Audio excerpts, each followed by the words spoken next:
안녕하세요, 태산입니다.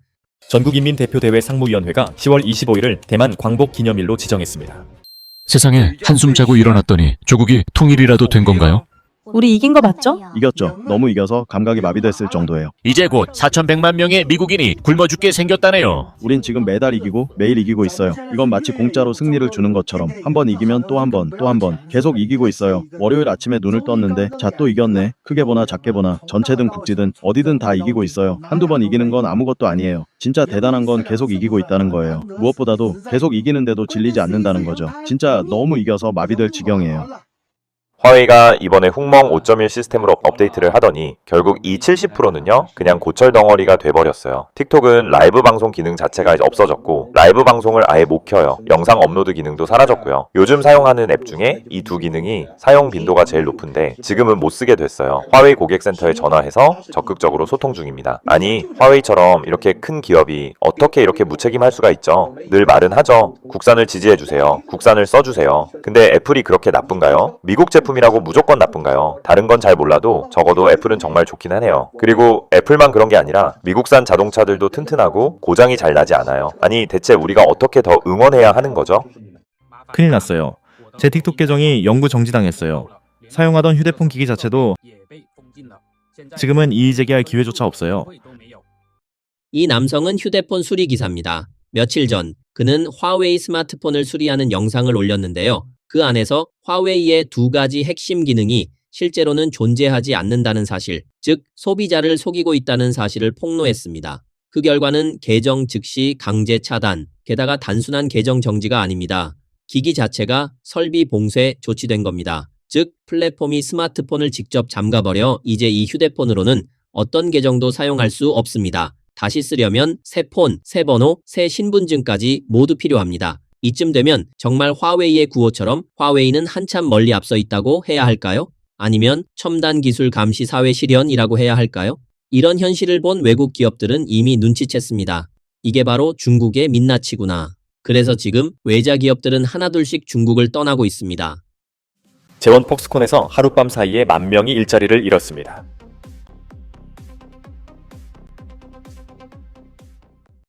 심천의 관람 폭스콘 현재 철수 중입니다. 아마 1만에서 2만 명 정도가 실업자가 될 것 같아요. 아직 일 못 구한 형님들 서둘러야 합니다. 나중에 전부 철수하고 나면 남성 인력의 일자리는 다 차버리게 되고 그 뒤엔 공장마다 사람을 뽑을 때 분명 여성만 모집하게 될 거예요. 저분들은 누군가의 아들이고 누군가의 아버지겠죠? 다들 관람 폭스콘이 블랙 기업이라고들 하잖아요. 그럼 저도 진심 어린 말 하나 해볼게요. 폭스콘의 관리 방식 기준으로 본다면요. 현존하는 공장 99%는 문 닫아야 할 겁니다. 먼저요. 관람은 근로기준법을 정말 철저히 지켜요. 야근 수당료 정해진 규정대로 전액 지급합니다. 연차를 못 썼다? 그것도 야근 수당으로 계산해서 돈 줘요. 월급도 밀리지 않고 명절 전에는 미리 월급을 당겨주기도 해요. 심지어 중도 퇴사하더라도 월급은 제대로 다 지급됩니다. 반대로 제가 이름은 말 안 하겠지만 일부 공장들은요. 초과 근무 시간이 엄청나게 길고 임금을 자주 공제합니다. 자발적으로 퇴사하면요. 월급도 안 줍니다. 자, 이제 제가 묻고 싶네요. 관람 폭스콘 정말 블랙 기업인가요? 소식에 따르면 폭스콘이 마지막 3천억 위안 규모의 생산 라인을 전면적으로 중국 밖으로 이전한 것으로 알려졌습니다. 이 소식은 중국 경제에 그야말로 재앙적인 충격을 안겼습니다. 잘 알려져 있듯 최근 몇 년간 외국 자본이 잇따라 중국을 떠나는 이유는 결코 중국 내 기업의 경쟁력이 강해졌기 때문이 아닙니다. 진짜 이유는 중국 내부 시장이 극단적인 내부 경쟁, 즉 병적 과열 경쟁으로 완전히 무너졌기 때문입니다. 중공은 여전히 애국주의의 깃발을 높이 들고 외국 자본이 떠나도 괜찮다. 우리는 자립할 수 있다고 외치지만 현실은 그들의 뺨을 세게 후려친 듯한 결과로 돌아오고 있습니다. 이것이 바로 붉은 체제가 만든 자업자득의 부메랑입니다. 가난하고 바쁘고 참을 수 없는 야간 근무. 이게 바로 노동자들의 목숨을 갉아먹는 조립 라인입니다.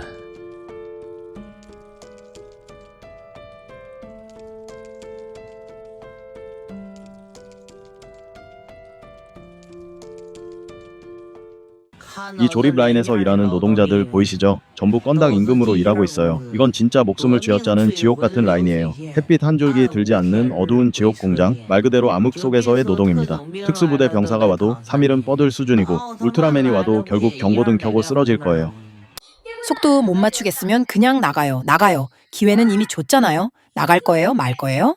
좌로 정렬, 우로 정렬. 전방 주목, 쇼, 차렷. 형제자매 여러분, 모두 저녁 인사드립니다. 좋습니다. 아주 좋습니다. 정말 최고입니다. 좋습니다. 아주 좋습니다. 정말 최고입니다. 좋습니다. 아주 좋습니다. 정말 최고입니다. 좋습니다. 아주 좋습니다. 정말 최고입니다. 좋습니다. 아주 좋습니다. 정말 최고입니다. 중국 본토의 조립 라인 공장입니다.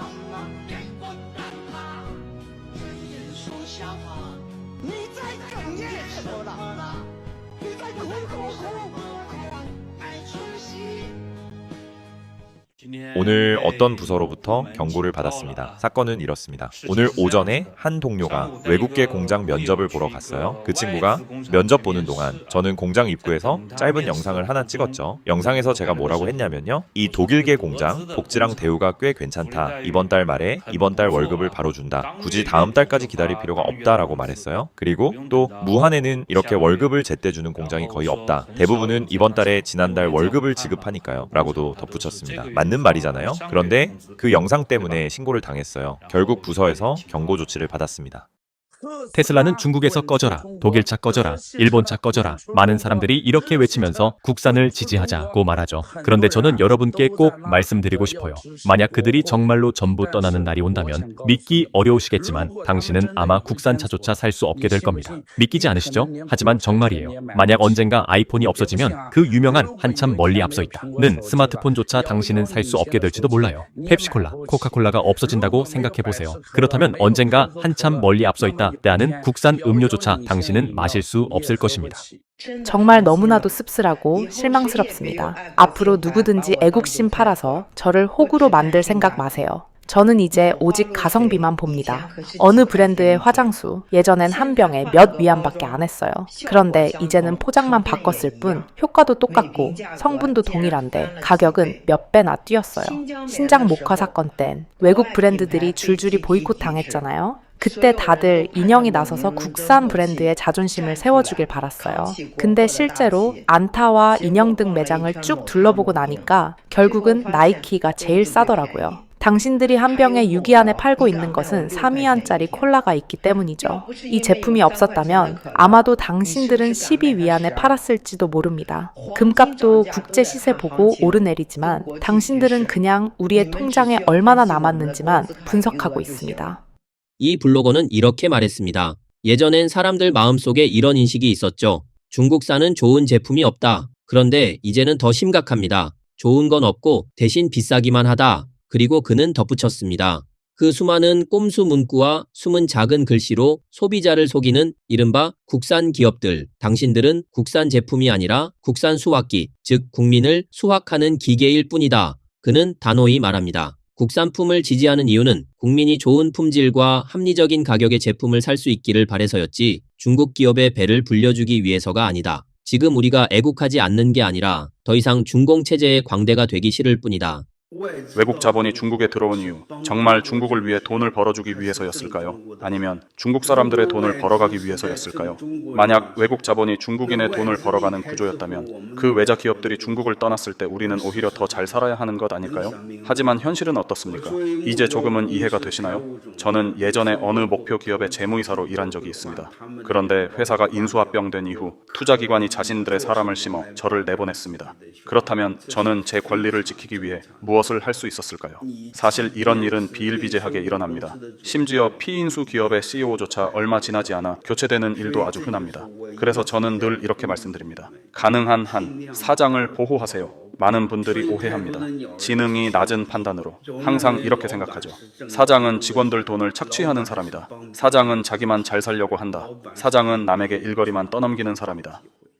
외국 기업이 속속 철수하고 국내 기업들은 노동자들을 끝없이 착취하면서 중국 대륙의 민중들은 이제 벼랑 끝 절망 속으로 몰리고 있습니다. 그런데 이런 와중에 중공 당국이 또다시 고함을 질렀습니다. 전 국민 임금 조정, 정부가 인민의 월급을 전면적으로 재조정하겠다. 동시에 관영 매체들은 한 목소리로 이렇게 외칩니다. 미국은 돈이 없다. 한국, 일본도 이미 가난해졌다. 오직 중국만이 찬란한 미래로 나아가고 있다. 하지만 이런 공허한 선전과 조작된 낙관론에 민중들의 분노는 폭발했습니다.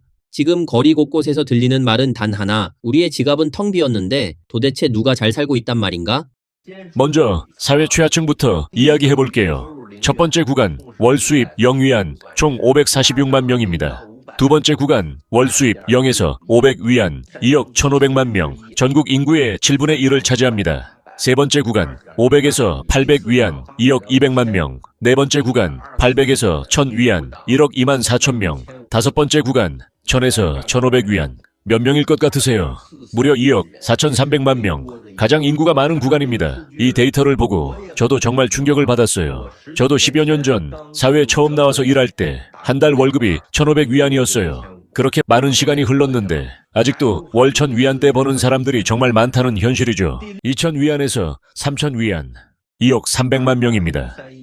최저임금이 전면적으로 인상되었는데 이건 과연 어떤 신호를 뜻하는 걸까요? 최근 각 성의 1급 최저임금 기준이 처음으로 전면적으로 2,000위안을 돌파했습니다.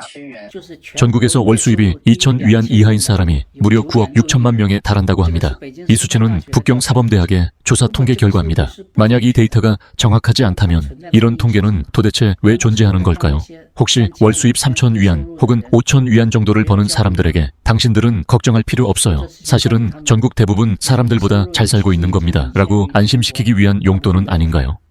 저 정말 하나 물어보고 싶어요. 요즘 사람들 다 그렇게 돈이 많은 건가요? 제가 한 달에 월급 1,000위안 번다고 하면 아무도 안 믿어요. 그래서 저는 묻고 싶어요. 우리 사회의 빈부격차 정말 이렇게까지 큰 건가요? 월급 1,000위안이 그렇게 이상한 일인가요? 솔직히 말해서 제가 사는 곳은 산서에 있는 이름도 거의 안 알려진 작은 현 지역이에요. 정말 작은 동네예요. 그리고 이곳에는 월급 1,000위안대의 일자리들이 정말 흔해요. 예를 들면 마트 계산원, 의류 매장 직원, 가게에서 프런트 역할을 하는 사람들 등등. 이런 서비스직들은 대부분이 월급 1,000위안대에서 2,000위안 사이예요.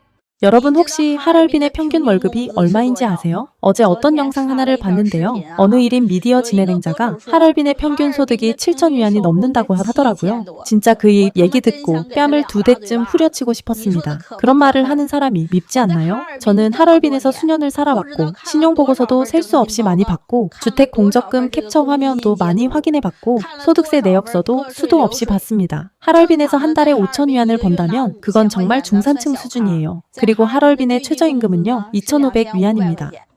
여러분도 느끼셨나요? 요즘 여러 업종을 보면 월급이 다시 3,000위안 수준으로 떨어진 것 같은 느낌이 있어요. 어떤 업종은 3,000위안도 못 받는 경우도 있더라고요. 서로 치열하게 경쟁하고 또 경쟁하다 보니 결국 월급은 다시 3,000위안 시대로 회귀한 것 같습니다. 그렇게 끝없이 경쟁한 결과는 더 심한 경쟁, 더 길어진 근무 시간, 그런데 월급은 그대로, 아니 오히려 줄어든 거예요. 이게 저만의 착각인지 아니면 정말 현실이 그런 건지 솔직히 잘 모르겠습니다.